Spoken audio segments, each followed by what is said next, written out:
we're sitting in the Subaru Impreza G3 Diesel 2009. And of course I got some car troubles when I was using this car a lot now for moving a lot of furniture and moving boxes for an ongoing project for a new house. So the engine light just started to show itself in yellow, which means that the car is in limp mode, because you can also see the skid for turning off the traction control. So I'm just going to show you how we are going to diagnostic this situation with some simple tools you can buy yourself, and try to reveal what the hell is problem with this engine. So as you can see here, the post configuration is already showing their lights, and I'm gonna turn the engine on.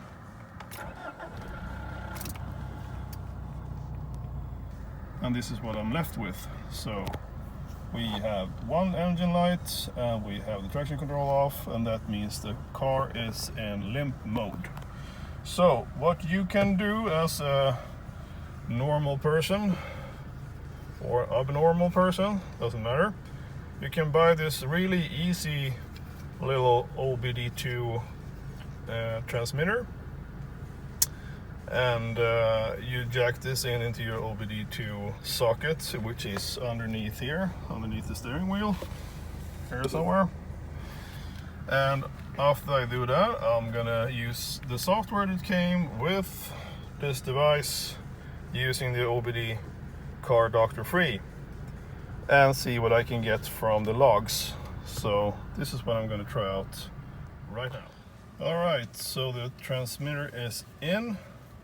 Be sure to stuck it as much as possible into the socket so it doesn't limp around.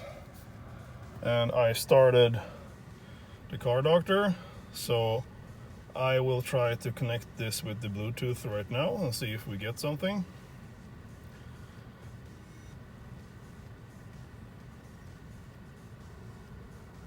Stuff is happening. Yes. So we have some general information here. Mass or volume airflow circuit range performance. So this could just be a easy thing that the airflow meter or the air filter is clogged for some reason. I haven't cleaned this. There we go. So we'll try this again. Starting up. First turning off.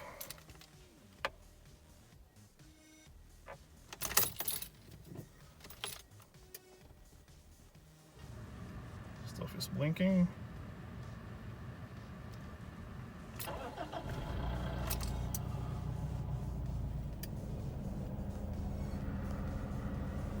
Now there's a lot of troubles here. Let's see if I can remove the transmitter, see if it changes. It doesn't always like that the transmitter is still inside the car.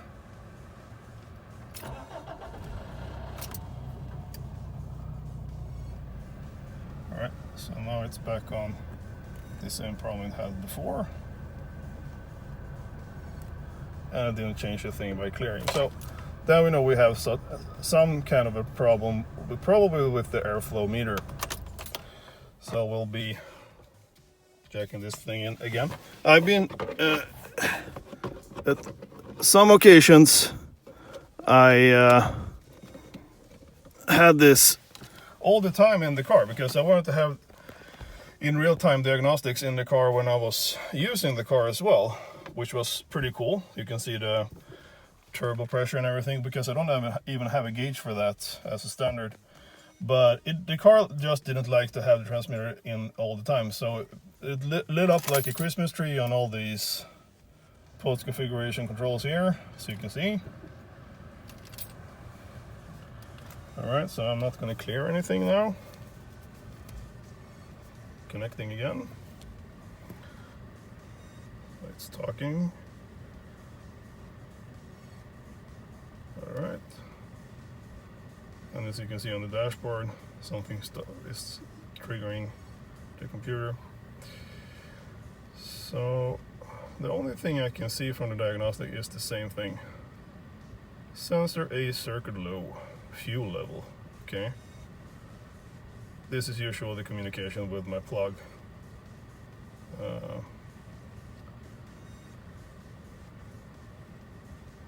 This is another thing I noticed, is that I saw the gauge for the fuel. It didn't change anything when I was moving all the boxes and everything.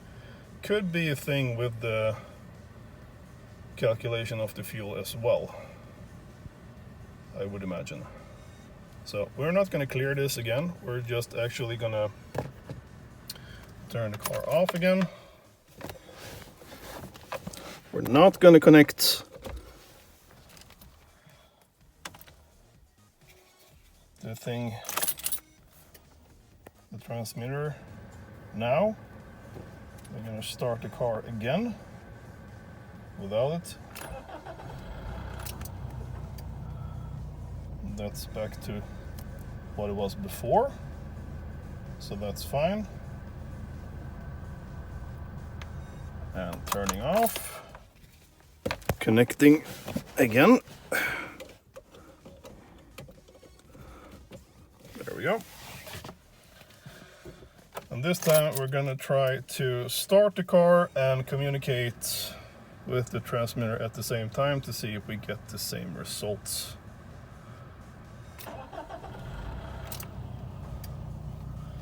Let's see, we're still in limp mode, and we'll try to connect, see what happens when the car is on. See if we get any different measures. Yeah. All the fans and everything starts to power up. Yeah. Seems to be the same thing here. Fuel level sensor A. Okay, so probably the fuel level thing is the problem here. So I'll be turning off the car again. And before I continue, I will make a dump on this freeze frame I got. Let's see if I can get the logbook back up here. And everything. Oh, it disappeared on me. So I'm gonna use the phone to make a screen dump.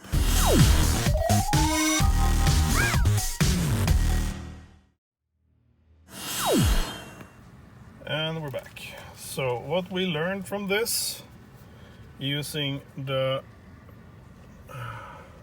OBDII Car Doctor Free, or just OBD Car Doctor Free, is that we got two problems before as we recorded. We got the airflow meter having problems, apparently, so I'm going to check the filter by myself and see if it's clogged or something. But when it comes to the sensor A circuit low for the fuel levels, probably a glitch, maybe. Maybe they need to access the computer and tell it it's okay or something. Maybe using an additive or something in the car. I'm not sure, but I'm going to take this to the dealership and they're going to try out their more sophisticated diagnostic tool to see if there's something more wrong with the car. But as a normal car person, this is an actual gem to have if you have a car with an OBDII wire system. And these goes for maybe $15 or maybe $10 now. They're pretty cheap, and I've been using this constantly in this car on long trips, just to see everything what's happening in the car without using the doctor. I using the torque instead. Pretty easy tool that as well. I can show you real fast as well how that works. Okay. Got some funky application starting up here or something. Hello. There we go. I'm not used to Android. So you can use torque and customize your gauges and stuff like that, or some real-time information. It's pretty cool. So you can see, the problem I have with this car is it doesn't have a boost gauge, but I just added that to my torque application, as you can see here. So I have my boost, I have my revs, throttle, speed, coolant, all that stuff that I can't see on my dash because it's really basic. So this is really good for being a free stuff thing. And the transmitter is cheap, so I can recommend that to everyone basically. But have in mind, if it's wobbling in the socket and you mistakenly just push it with your foot or something, if it's in this location I have here, which is really uncomfortable, you can have a Christmas tree of lights on the dashboard because it gets just afraid of what's happening, I guess. I think it gets different transmissions of what kind of data it's supposed to transmit, but maybe one of the pins isn't far enough in, and it panics. So the basic thing is just pull the module out, stop your car, and put the module in, start your car, and it should be fine. So that's what happened for me. But it looks like I'm going back to the dealership in this case to see what's wrong with the car. Oh, IMPREZA, you have so much weird stuff going on. And this is why I hate modern cars, which are like 2009 and up. Because there's so many goddamn sensors, and it panics the computer, and it panics the engine, and there's something hugely wrong or something basic. You can never know, but if you have an older car, you usually just go on gut feelings and you put additives or change spark plugs or you know, and it just keeps running until it just burns and explodes or whatever. But these modern cars, they just panic and shuts down, and I guess it's good when you have an expensive car of sorts. This is not that expensive, but still, it's all fine and dandy, but I just don't like these kind of cars. This is as far as I stretch right now. It's a really awesome car in general, but it's too modern when it comes to all these sensors and everything. So I have always this problem of going to the dealership at least twice a year for maybe DPF filter starting to register, and it doesn't really have a problem. It just needs to be reset, and I don't have that kind of a computer. But in this case, it's probably something similar. I'll get back to you on that to see what actually happened. So we'll see that in another update.